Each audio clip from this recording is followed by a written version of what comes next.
Aaron Rodgers, another headline about the quarterback of the Jets who only played 4 plays last year. Here's what head coach Robert Saleh had to say about him. Quote, he's phenomenal. He's a phenomenal teammate. He's a phenomenal resource. His leadership, his thoughtfulness, him being here and attacking the offseason and doing everything that we've asked has been fantastic. Another day, another Aaron Rodgers headline. Craig, is it starting to be concerning just how much attention your quarterback is getting? First off, this is the media's fault. This isn't anyone else's fault. Somebody asked them a question, right? And you got to answer the question because somebody asked you the question. Now, in regards to the answer to the question, I think this has to come to an end too.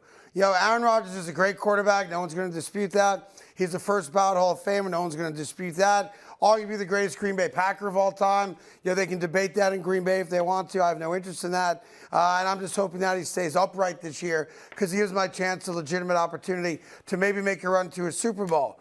But the level of ass-kissing and brown-nosing that my beloved organization continues to do in regards to Aaron Rodgers, you'd think they're talking about Jesus. Like, it's getting a little crazy. And I know he's asked the question about Aaron Rodgers as a teammate and his leadership, and Coach Saleh's trying to be a good guy and answer the question, which I'm sure he's tired of having to answer. But there also comes a moment where he's not Jesus. He doesn't walk on water, and we got to stop this, right? And I know people are going to read that quote going, well, what kind of leader blows off mandatory minicamp? Mm-hmm. What kind of blah, blah, blah. I'm telling you, the minicamp story's been overblown by the media and not by anybody else. That being said, I've kind of reached my limit, and I'm a diehard Jet fan, and I'm clearly in Aaron Rodgers' corner as a Super Bowl candidate this year, and an MVP candidate, and comeback player of the year, and all the good stuff. That being said, I ain't going to kiss his ass. Hey, there are different type of leaders in professional sports.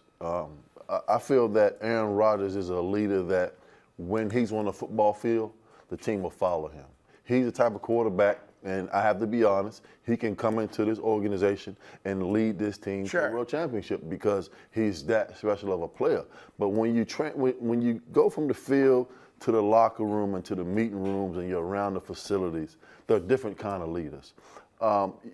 In the locker room, based off of, how he carries himself and things that he says to teammates, will they follow him in that regard? There are guys who just lead by example. Sure, the work ethic that guys. Really don't speak a lot. But I feel that Aaron Rodgers, for him being a teammate, I've heard different things, obviously, with him being in Green Bay. But I believe that, he is respected enough as a player that, the guys Let me stop you and ask you a question, because this is how I view it. And part of this is because it's the New York Jets. And as I said last week, the New York Jets as a franchise have zero goodwill. They've been a bad franchise for a very, very long time. I get the sense that not even the players, some of them are probably fit in this little cocoon I'm going to build over here, but I get a sense that Robert Saleh, Joe Douglas, Woody Johnson, owner, GM, coach in reverse there, and some players, maybe not all, are in awe of him. Yeah. And I wondered, you came into the league, you're a fresh-faced kid out of Michigan State, and you go to the Pittsburgh Steelers. Were you ever in awe of a guy in the league? I remember walking into this. I didn't attend the draft. I walk into the building, and the media standing probably 20 yards in front of me. They're waiting for me to give my interview, and out comes Jerome Bettis. And I'm like,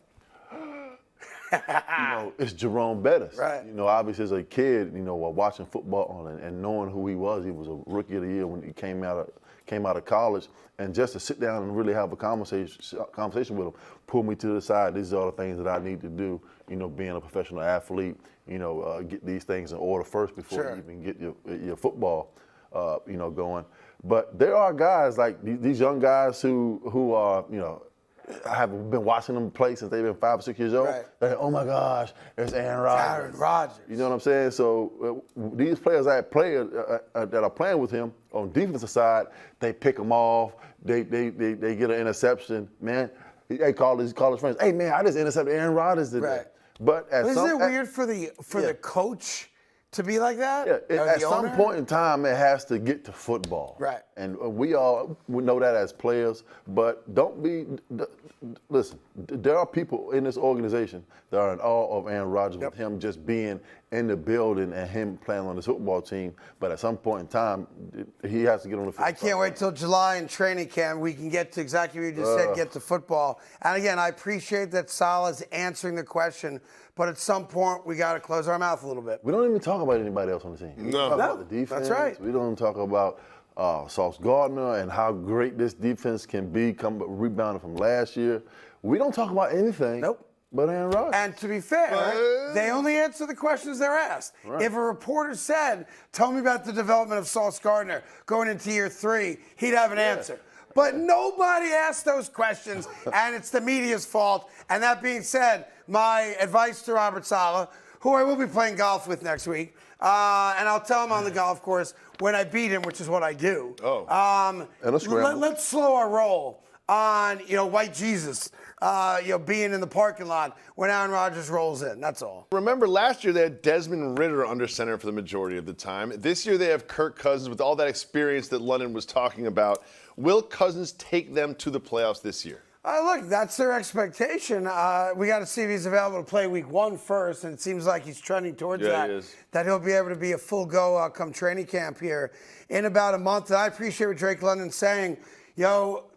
I've only been in the league a couple years myself, and I haven't had a franchise quarterback or a veteran quarterback who has seen every defense known to man. So I appreciate the fact that he's pumped up and excited that he's going to learn how to become a better wide receiver, when to make your cut, when to turn around, how to recognize a defensive scheme, all that stuff. But will they make the playoffs? I think it's a 3-horse race. I think it's Atlanta. I think it's New Orleans. And I think it's Tampa. And I think right now, any one of those 3 teams can win that lousy division. I mean, when you add Kirk Cousins to this roster, obviously they have Kyle Pitts, Drake London, a good young wide receiver, and obviously Bijan Robinson, who was probably one of the top 2 or 3 running backs in all of football. But at one point in time last year, before Kirk Cousins got hurt through the first 8 weeks of the season, we were talking about him being the MVP. Yeah. He already had, 2,300 yards and 18 touchdowns at the halfway point. But from a wide receiver standpoint, he was playing with Jordan Addison and Justin Jefferson. Which is not bad. I don't think that the Atlanta Falcons have a better duo than they had in Minnesota. So do you really expect Kirk Cousins to go in there and have a better season that he had with Justin Jefferson and Jordan Addison down in Atlanta? I don't think so. But he's going to win some football games. But I'll do you one better. I'm not sure if he's the first or second best quarterback in that division. Yeah, you got Derek Carr, of course, was a bit of a disappointment, in his first year in New Orleans. You've got Baker Mayfield, who had a great year in Tampa and got paid because he had that great year. And they're the kind of defending champions of that division, despite not dominating the division. Right. And then you've got Kirk Cousins coming off the torn Achilles in year 1. Yeah.